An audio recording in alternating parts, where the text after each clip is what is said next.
sucks. It's like you lose and then you lose your mother, and it's like, okay, I've lost the two people though.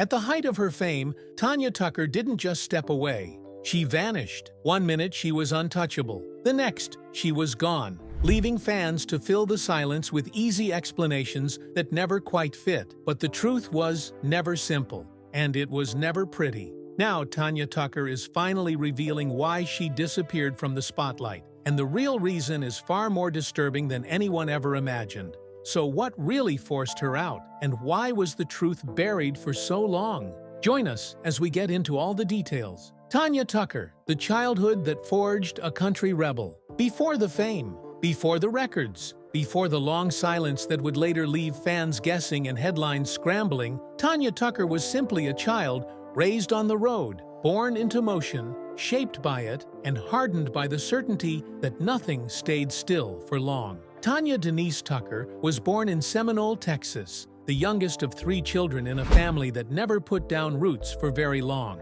Her father, Jesse Melvin Bo Tucker, worked heavy equipment jobs that appeared and disappeared just as fast, and the family followed each opportunity without hesitation. One town blurred into the next. Stability wasn't something they planned for. Movement was. And inside that constant shifting, music became the only fixed point. Most of Tanya's early childhood played out in Wilcox, Arizona, a small town where the soundtrack was already decided. The only radio station around played country music non-stop, and it poured into the house whether anyone invited it in or not. Those songs didn't sit quietly in the background. They filled the air. They followed the family through long drives, through unpacked boxes, through nights when the future felt both wide open and strangely heavy. Country music wasn't entertainment, it was company. The Tuckers didn't just listen, they chased it. Concerts became family events, and legends weren't distant voices on vinyl.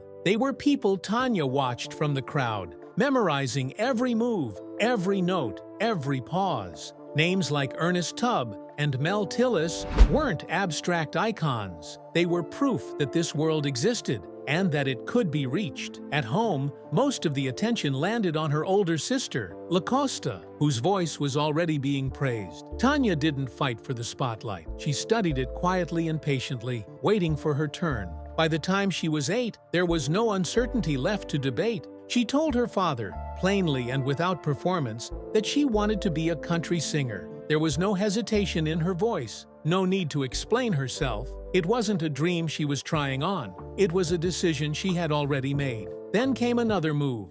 Utah, another reset, another unfamiliar place. And there, opportunity arrived sideways. Tanya's mother took her to audition for the film Jeremiah Johnson. She didn't land the role everyone hoped for, but she didn't leave unnoticed either. Tanya was hired as a bit player. So was her horse. The role was small, easy to miss, but it mattered. It proved she could step into strange rooms, face unfamiliar eyes, and leave knowing she belonged somewhere bigger. Around the same time, Bo Tucker made another gamble. He drove the family to Phoenix for the Arizona State Fair, chasing nothing more than a chance to be heard. That year's featured performer was Judy Lynn, and Bo believed his daughter deserved the same stage. Tanya sang for the fair's entertainment managers, and this time the door didn't hesitate. It opened wide. She was booked to perform at the fair itself.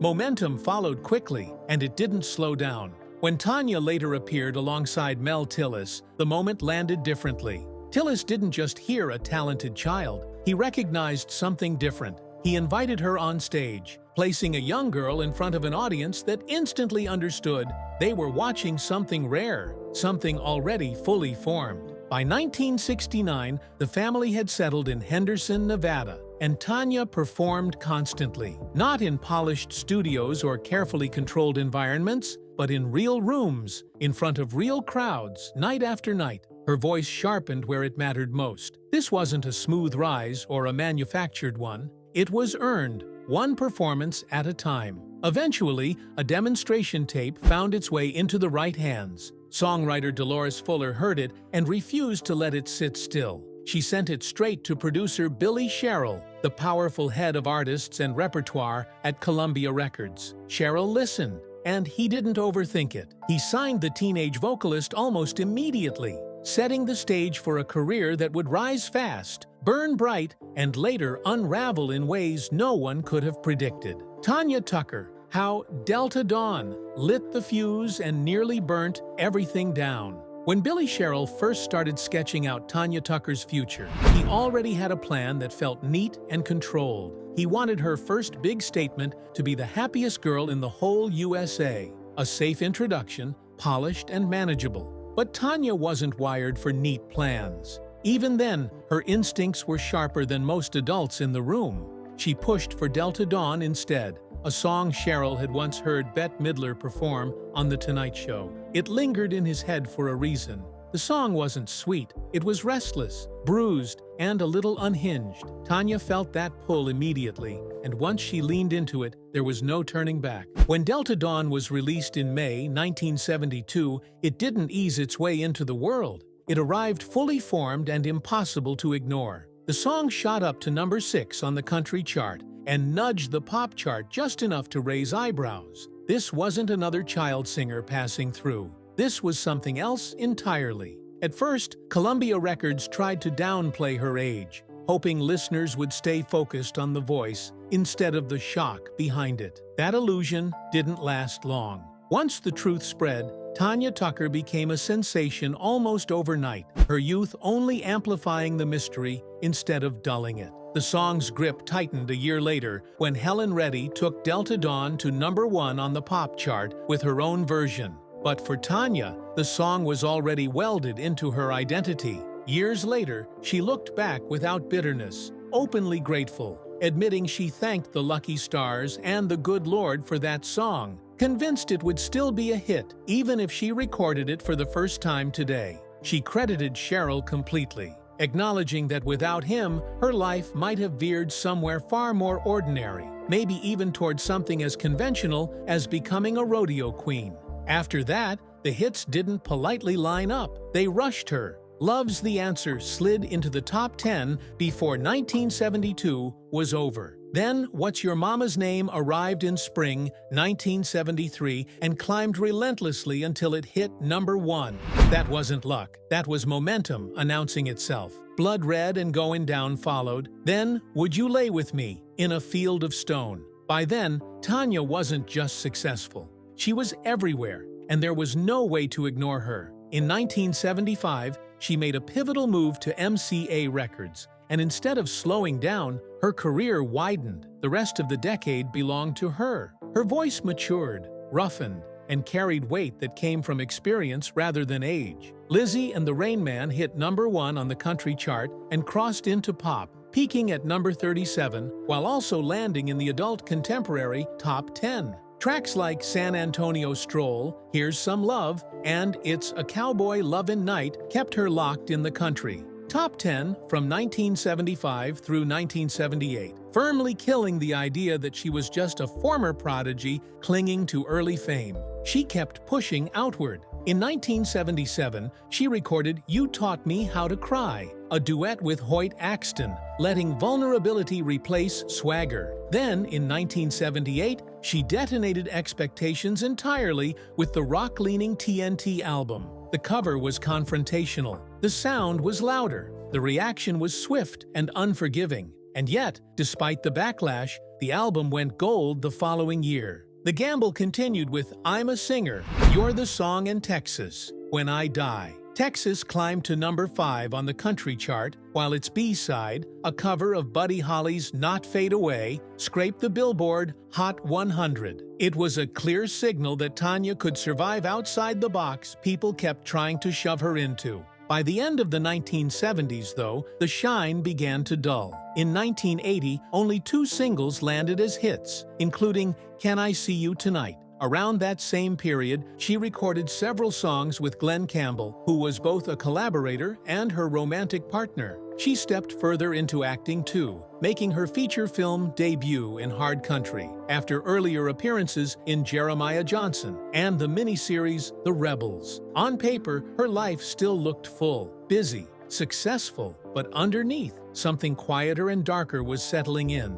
She had started drinking in her late teens, not out of rebellion, but out of loneliness. She later explained that doing 2 shows a night, soaking up applause and noise, only to return alone to silent hotel rooms, left a hollow she didn't know how to sit with. Alcohol filled it briefly, and then demanded more. In 1978, she moved to Los Angeles, chasing a pop crossover that never quite materialized. What did arrive easily was the nightlife. She later admitted she was the wildest one in the room, able to stay up longer, drink harder, and push further than anyone else, always skating along the edge. Even when she landed a top 10 hit in March 1983 with Feel Right from her only album on Arista Records, radio support faded quickly. By mid-1983, her singles stopped cracking the top 40. The industry didn't wait. It moved on. After her breakup with Campbell in 1982, she returned to Nashville and pulled back, living more quietly. By 1988, she was fully back. I Won't Take Less Than Your Love, If It Don't Come Easy, and Strong Enough to Bend are all hit #1. Between 1988 and 1989, she stacked 8 straight top 10 hits, her albums going gold as audiences welcomed her return without hesitation.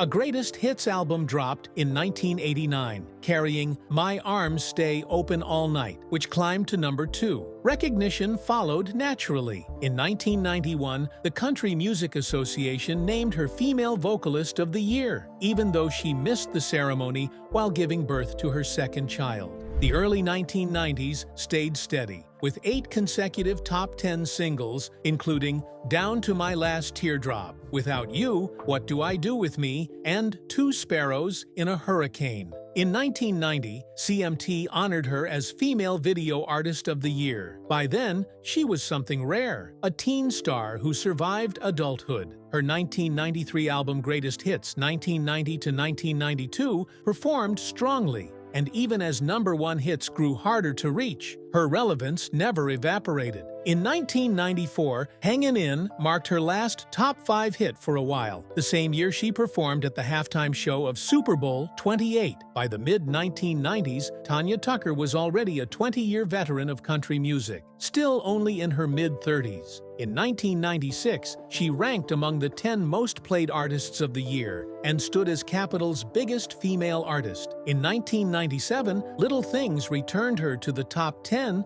one last time. And that same year, she was inducted into the Texas Country Music Hall of Fame. Tanya Tucker and Glen Campbell, a love affair, too loud to survive. Tanya Tucker's music gave the impression of control. Her songs were bold, raw, and fearless, delivered with a confidence that made her seem untouchable. On stage, she sounded certain of who she was.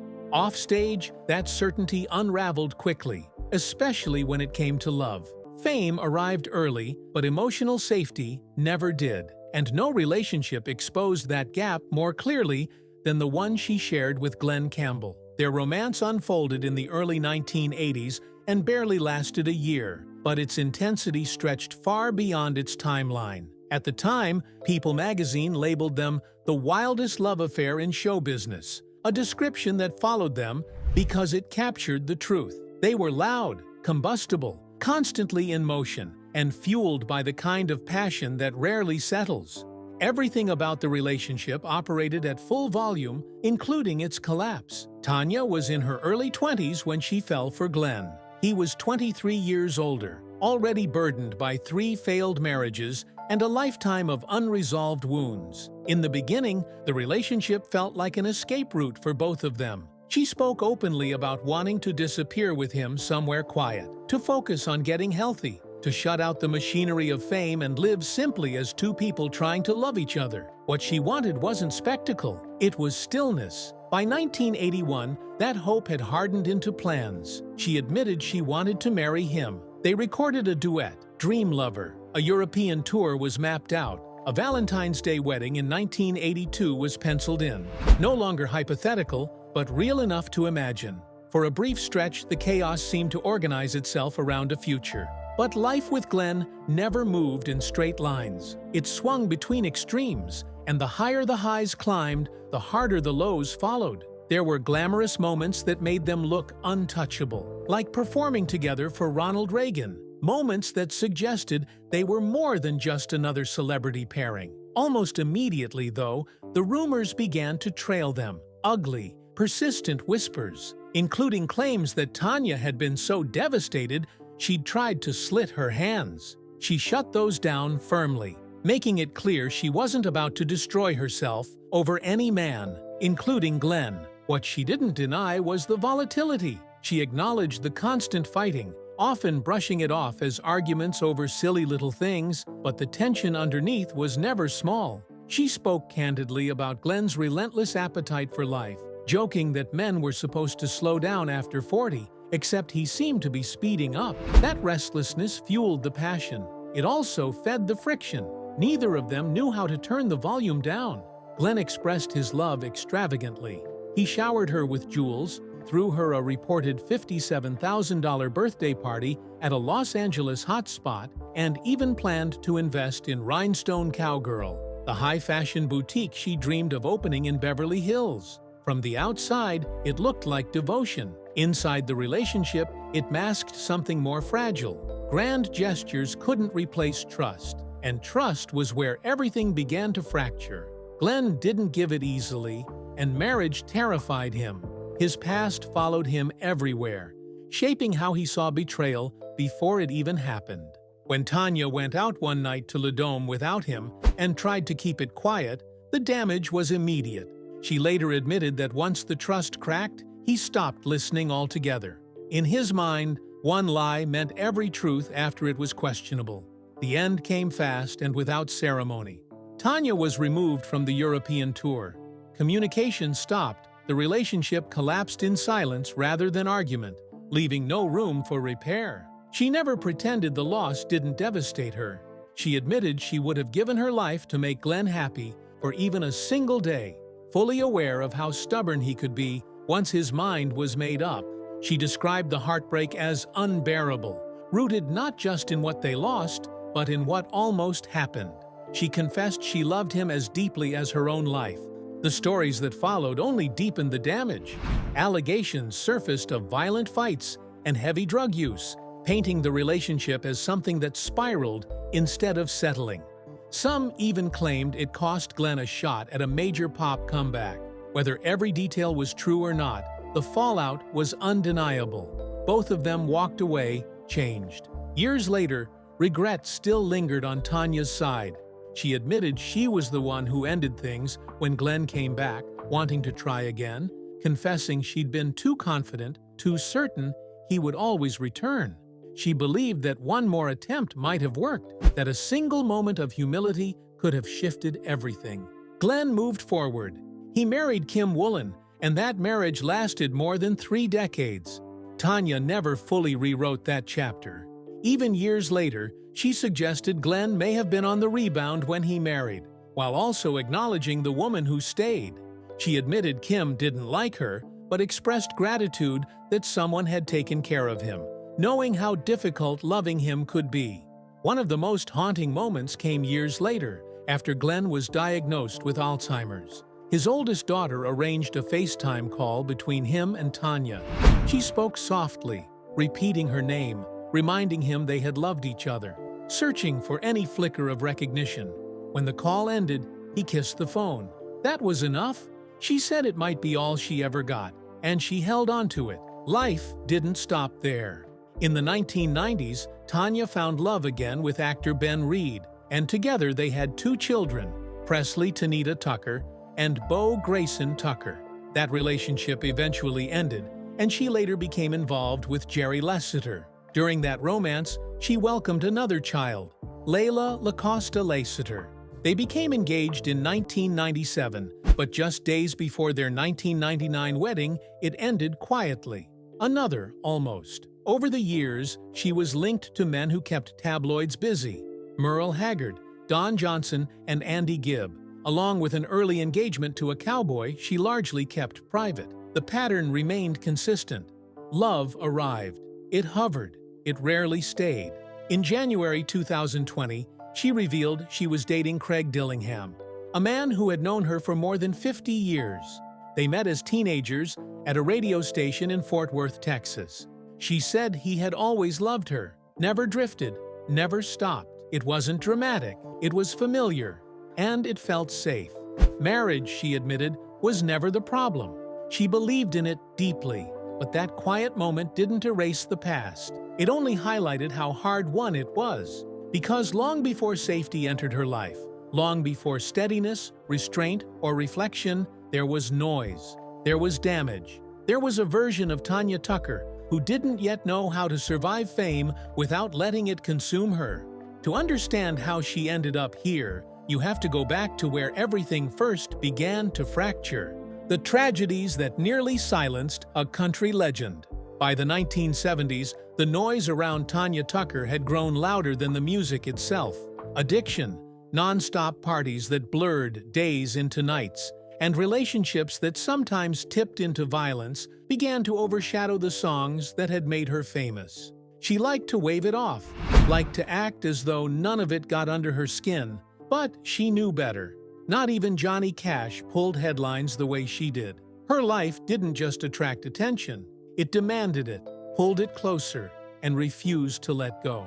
What made the chaos sharper was that none of it surprised her father. Long before the tabloids, long before the excess, he had warned her. When she was still a child, declaring she wanted to sing, he told her there would be 2 strikes against her from the start. She was a girl, and she was 9 years old. If she didn't sing with more feeling than anyone expected, no one would believe her.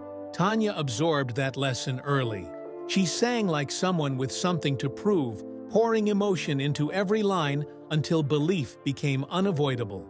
That fire carried her straight into the heart of the outlaw country movement, where her voice cut through polished expectations like a blade. But that same intensity never came without a cost. Through it all, family remained the one constant that never fully loosened its grip. The Tuckers were close and fiercely protective, especially her father, Bo, who managed her career for years. What people often missed was that he hadn't always believed in her talent. When Rolling Stone followed the family in 1974, Bo admitted he'd laughed when Tanya first asked him to hear her sing, telling her she couldn't sing her way out of a paper sack.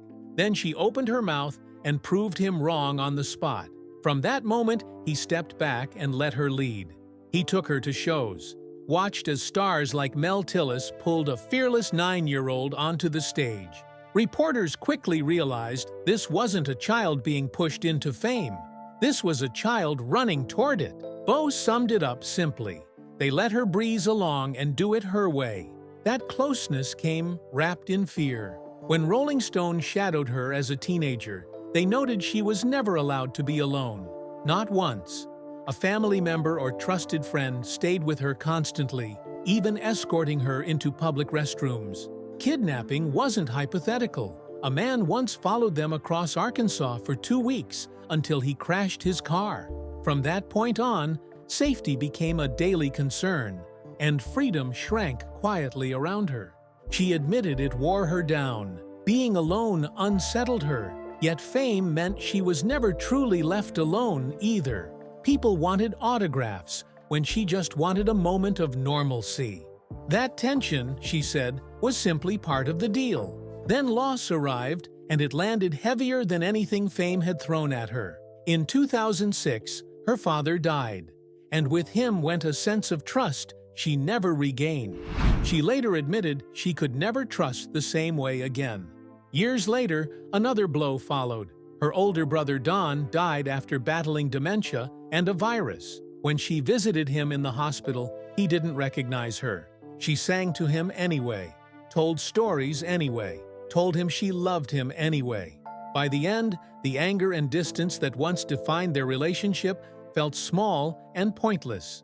What remained was forgiveness and a quiet peace she hadn't expected to find there. Her body began to fail her too. Falls, fractured ribs, a cracked vertebra, severe bronchitis, pneumonia, hospital stays, forced canceled tour dates she hated missing. Each time, she promised fans she'd make it right, even as her health tested how much she could still give. Those setbacks reached further back than most people realized. She had vanished from the spotlight for years after slipping into clinical depression following the deaths of both parents. During that fragile period, a routine cosmetic procedure turned catastrophic. A chemical peel went wrong when a laser ignited oxygen. Flames burnt her face, rushed into her nose, and went down into her lungs. She suffered second and third-degree burns and remembered little beyond panic and the sound of someone calling for an ambulance. Later, lying there, she could only ask God why it had happened to her. Tragedy didn't visit Tanya Tucker once. It came in waves, personal, physical, emotional, stacking on top of one another without mercy. And yet somehow, she stayed standing. Scarred, slower at times, changed, but still here, still singing, still refusing to fade quietly into the background she was never meant to occupy. Tanya Tucker finally reveals why she disappeared from the spotlight, and it's bad. For years, people asked the same question in different ways. Why did Tanya Tucker disappear? Why did a voice that once ruled the airwaves suddenly go quiet? The answer was never a single bad choice or one missed hit. It was a slow collapse, built piece by piece, by love that turned destructive, addiction that crept in quietly, an industry that punished her harder than it punished men, and, eventually, the loss of the one person who had always held her world together. In the early 1980s, her relationship with Glenn Campbell pulled her deeper into a shared spiral of alcohol and cocaine. What began as passion quickly turned corrosive, feeding habits neither of them knew how to stop. The damage didn't stay private for long. Record sales softened. Radio support cooled. By mid-1983, her singles slipped out of the top 40, and for the first time since she was a child, the silence felt real. Not dramatic, not temporary, real. When the relationship finally collapsed, the fallout lingered. Tanya struggled openly, and this time, her family didn't wait. In 1988, they pushed her toward treatment at the Betty Ford Center. When substances threatened to take everything, her father stepped in the only way he knew how, by taking control. He pulled her out of Los Angeles, brought her back to Nashville, and insisted she live with him until she got clean. There was no soft landing, no label waiting, no safety net. He told her bluntly that nobody wanted her right then. Instead of breaking her, it ignited something stubborn and dangerous.